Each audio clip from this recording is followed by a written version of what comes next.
Hey guys, എല്ലാവർക്കും പുതിയൊരു വീഡിയോയിലേക്ക് സ്വാഗതം.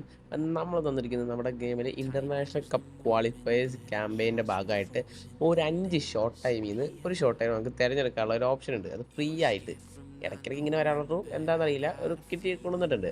അപ്പോൾ ഇന്നത്തെ വീഡിയോ അതിനെ പറ്റിയുള്ള റിവ്യൂവും അതിൽ നിങ്ങൾക്ക് നിങ്ങളുടെ ടീമിൽ എവിടെയാണോ അത് ആവശ്യമായിട്ടുള്ളൊരു കാർഡ് എടുക്കേണ്ടത് എങ്ങനെയാണെന്നുള്ളതാണ്. അപ്പോൾ നമുക്ക് നേരെ വീഡിയോ കിടക്കാം. അപ്പോൾ ഗൈസ്, നോക്കുകയാണെങ്കിൽ മൊത്തത്തിൽ നമുക്ക് 5 ഷോർട്ട് ടൈമിൽ നിന്ന് ഒരെണ്ണം നമുക്ക് എടുക്കാം. ആ സെലക്റ്റീവ് കോൺട്രാക്റ്റ് വെച്ച് നമുക്ക് ഒരു ഷോർട്ട് ടൈമിനെ നമുക്ക് ഇതിനകത്ത് സെലക്ട് ചെയ്തെടുക്കാം. ഇതിലിപ്പോൾ ഉള്ളത് ഒരു CB, 2 CF, ഒരു RMF, ഒരു DMF ആണ് ഉള്ളത്. ഓരോരുത്തർക്കും സ്പെസിഫൈ ചെയ്ത സ്കില്ലുണ്ട്. അതിനെ പറ്റി വഴിയെ പറയാം. അപ്പോൾ ഇതിൽ മൊത്തത്തിൽ നോക്കുകയാണെങ്കിൽ നമുക്ക് നല്ല രീതിയിൽ നമുക്ക് ചിന്തിച്ചെടുക്കണം. കാരണം വല്ലപ്പോഴൊക്കെയാണ് ഇങ്ങനെ എടുക്കുന്നത്, കിട്ടുന്നതും അനുസരിക്കുന്നതും. ഈ സെലക്റ്റീവ് കോൺട്രാക്ടറൊക്കെ എടുക്കുന്നത് എങ്ങനെയാണെന്ന് വെച്ചാൽ നമ്മുടെ മിഷൻസിൽ നമുക്ക് ഓരോ മിഷൻസ് അതിനകത്ത് കൊടുത്തിട്ടുണ്ട്. അതിൽ 10 ഒബ്ജക്റ്റീവ് കംപ്ലീറ്റ് ചെയ്ത് കഴിയുമ്പോഴാണ് ഈ ടോക്കൺ നമുക്ക് കിട്ടുന്നത്. ആ ടോക്കൺ വഴിയാണ് നമുക്ക് ഇതിനകത്ത് നിന്ന് ഒരു കാർഡ് നമുക്ക് സെലക്ട് ചെയ്യാൻ പറ്റുന്നത്. അപ്പോൾ മൊത്തത്തിൽ ഇതിൽ 5 കാർഡുണ്ട്. നമുക്ക് ഓരോ നേരം സെലക്ട് ചെയ്യാം.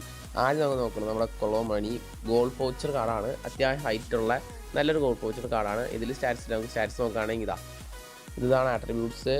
93 ഒഫൻസ് അവയർനെസ് ഉണ്ട്, ബോൾ കൺട്രോൾ അത്യാവശ്യം ഉണ്ട്, ഡ്രിബിളിംഗ് ഉണ്ട്, റൈറ്റ് പൊസിഷൻ ഉണ്ട്, ഫിനിഷിംഗ് അത്യാവശ്യം കുഴപ്പമില്ലാത്തൊരു CF ആണ്. സ്പീഡും ആക്സലേഷൻ ഉള്ള ഒരു സ്പീഡി CF എന്ന് നമുക്ക് പറയാം. പിന്നെ ഇതിൽ കിക്കിംഗ് പവർ അത്യാവശ്യം കുഴപ്പമില്ലാണ്ട് നിങ്ങൾക്ക് ലോങ് അടിക്കണമെങ്കിൽ ലോങ് റേഞ്ച് അടിക്കാൻ പറ്റിയ CF ആണ്.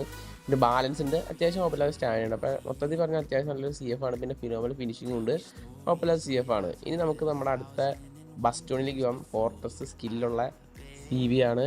ഇപ്പം അത്യാവശ്യം ഹൈറ്റുള്ള നമുക്ക് നോക്കുകയാണെങ്കിൽ അത്യാവശ്യം ഹൈറ്റ് ഉണ്ട്, ലെഫ്റ്റ് ഫുട്ടാണ്. സ്റ്റാറ്റ്സ് നോക്കുകയാണെങ്കിൽ ബിൽഡപ്പാണ്. നിങ്ങൾക്ക് ഇപ്പോൾ പെനാൽറ്റിന്ന് ടോണിയാദോസിന് ഡിസ്ട്രോയർ കിട്ടുകയാണെങ്കിൽ നല്ലൊരു ബിൽഡപ്പായിട്ട് കോമ്പോ ട്രൈ ചെയ്യാം. ഇനി സ്റ്റാറ്റ്സിലേക്ക് പോവുകയാണെങ്കിൽ നമ്മുടെ ഡിഫൻസ് എൻഗേജ്മെൻറ്റ് ഉണ്ട്, ഡിഫൻസ് അവയർനെസ് ഉണ്ട്, ടാക്ലിംഗ് കുഴപ്പമില്ലാണ്ട്, അഗ്രഷൻ ഉണ്ട്, എല്ലാം ഉണ്ട്. പിന്നെ സ്പീഡ് ഉണ്ട്, അത്യാവശ്യം സ്പീഡുള്ള CB ആണ്. ഈ റേഞ്ചിൽ വരുന്ന CBക്ക് സ്പീഡില്ല ഇപ്പോൾ വരുന്നത്. ഇതിന് സ്പീഡ് ഉണ്ട്. അതുകൊണ്ട് ഇപ്പോൾ അതിൻ്റെ ഒരു കൗണ്ടർ അടിക്കുമ്പോൾ അത്യാവശ്യം നല്ല കുഴപ്പമില്ലാണ്ട് ഓടി കയറിക്കോളും. ഇതാണ് ബിൽഡപ്പ് ഇതിനെ പറ്റി പറയാനായിട്ടുള്ളത്. ഇനി അടുത്ത ആൾ നോക്കുകയാണെങ്കിൽ നമ്മുടെ എഡ്ജ് ക്രോസിങ്ങുള്ള RMF ആണ്. RMF ആണ് നോക്കുകയാണെങ്കിൽ അത്യാവശ്യം ഹൈറ്റ് ഉണ്ട്, റൈറ്റ് ഫുട്ടാണ്. 126 സെൻറ്റിമീറ്റർ ഹൈറ്റുള്ള റൈറ്റ് ഫുട്ടറാണ്. ക്രോസ് സ്പെഷ്യലിസ്റ്റ് ആണ്. ഇപ്പോൾ സ്റ്റാറ്റ്സിലേക്ക് നോക്കുകയാണെങ്കിൽ ഒഫൻസ് അവയർനെസ് ഉണ്ട്, ബോൾ കൺട്രോൾ ഉണ്ട്, ഡ്രിബിളിംഗ്, ടൈറ്റ് പൊസിഷൻ ഉണ്ട്, അത്യാവശ്യം നല്ല ഡ്രിബിൾ ചെയ്യാൻ പറ്റും, പാസിംഗ് ഉണ്ട്, നല്ല പാസിംഗ് ഉണ്ട്, കെർലിംഗ് ഉണ്ട്, സ്പീഡ് ഇച്ചിരി കുറവാണെങ്കിലും ആക്സലറേഷൻ നല്ലോണം ഉണ്ട്, കിക്കിംഗ് പവർ ഉണ്ട്, സ്റ്റാമിന ഉണ്ട്.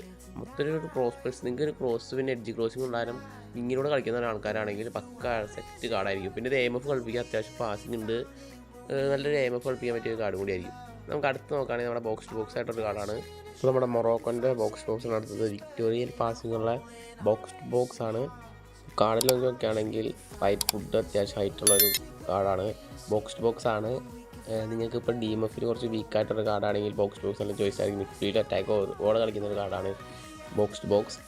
സ്റ്റാറ്റ്സിലേക്ക് നോക്കുകയാണെങ്കിൽ ഡിഫൻസ് അവയർനെസ് ഉണ്ട്, ഡിഫൻസ് എൻഗേജ്മെൻറ്റ്, ടാക്ലിംഗ് ഉണ്ട്, അഗ്രഷൻ 99 കാർഡാണ്. പിന്നെ മിഡ്ഫീൽഡിൽ പാസിങ് നോക്കുകയാണെങ്കിൽ ലോ പാസ് ഉണ്ട്, ലോഫ്റ്റ് പാസ് ഉണ്ട്, ടൈറ്റ് പൊസിഷൻ ഉണ്ട്, സ്പീഡ് ഉണ്ട്, കിക്കിംഗ് പവർ അത്യാവശ്യം ലോങ് കളിക്കാൻ പറ്റിയ കാർഡാണ്. സ്റ്റാമിന ഉണ്ട്, മാച്ച് ഫുള്ളും കളിച്ചു. ഇനി നമ്മൾ അടുത്തതിലേക്ക് നോക്കുകയാണെങ്കിൽ നമ്മുടെ അടുത്തത് ലാസ്റ്റ് സൗത്ത് കൊറിയയുടെ ഒരു CF ആണ്. ഫിനോമിനൽ പാസിംഗ് ഉള്ള CF ആണ്. കാർഡ് നോക്കുകയാണെങ്കിൽ റൈറ്റ് ഫുട്ടാണ്, ഹൈറ്റ് കുറച്ച് കുറവാണ്.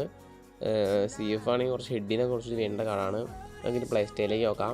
പ്ലേ സ്റ്റൈൽ നമ്മൾ നോക്കുകയാണെങ്കിൽ ഡമ്മി റണ്ണറാണ്. അപ്പോൾ നിങ്ങൾക്ക് ഒരു പക്ക CF കാർഡല്ല, ഒരു സെക്കൻഡ് സ്ട്രൈക്കറായിട്ട് കളിക്കാൻ പറ്റിയ കാർഡാണ്. കാരണം ഡമ്മി റണ്ണ പ്ലേ സ്റ്റൈൽ അങ്ങനെയാണ്, CFനെ സപ്പോർട്ട് ചെയ്ത് കളിക്കുന്ന ഒരു സ്റ്റൈലാണ് ഡമ്മി റണ്ണ. ഈ സ്റ്റാറ്റ്സിലേക്ക് നോക്കുകയാണെങ്കിൽ സ്റ്റാറ്റ്സ് വൈസ് ഒഫൻസ് അവയർനെസ് ഉണ്ട്, സ്പീഡിൻ്റെ ആക്സലറേഷൻ ഉണ്ട്, ഫിനിഷിങ് കുറച്ച് കുറവാണ്, റൈറ്റ് പൊസിഷൻ ഡ്രിബിളിംഗ് അത്യാവശ്യം ഒരു ഓൾറൗണ്ടായിട്ട് കളിക്കാൻ പറ്റിയ കാർഡാണ്. പക്ഷേ CF നിങ്ങൾക്ക് പക്ക CF കളിപ്പിക്കാൻ പറ്റില്ല. ഡമ്മിറാണ് പ്ലേ സ്റ്റൈലിലായതുകൊണ്ട് തന്നെ ഒരു CFനെ സപ്പോർട്ട് കളിക്കുന്ന ഒരു കാർഡായിരിക്കും. പിന്നെ ഇതിന് കൊടുക്കാൻ പറ്റിയ ബൂസ്റ്റർ എന്ന് പറയുന്നത് സ്ട്രിച്ച് ബൂസ്റ്റർ കൊടുത്താൽ കുറച്ചുകൂടി അഡ്വാൻറ്റേജ് ആയിട്ട് കിട്ടും. ഇത്രയ്ക്കാണ് ഈ കാർഡിനെ പറ്റി പറയാനുള്ളത്. നിങ്ങൾക്ക് ഏത് പൊസിഷനാണ് വേണ്ടത് അതിനനുസരിച്ച് കാർഡ് നോക്കിയെടുക്കുക. അപ്പോൾ ഇത്ര വീഡിയോ ഇഷ്ടമായി ലൈക്ക് ചെയ്യുക, നിങ്ങളുടെ തോട്ട്സ് കമൻറ്റ് ചെയ്യുക. അപ്പോൾ അടുത്തൊരു ഫുട്ബോൾ വീഡിയോ വരാം. ബൈ.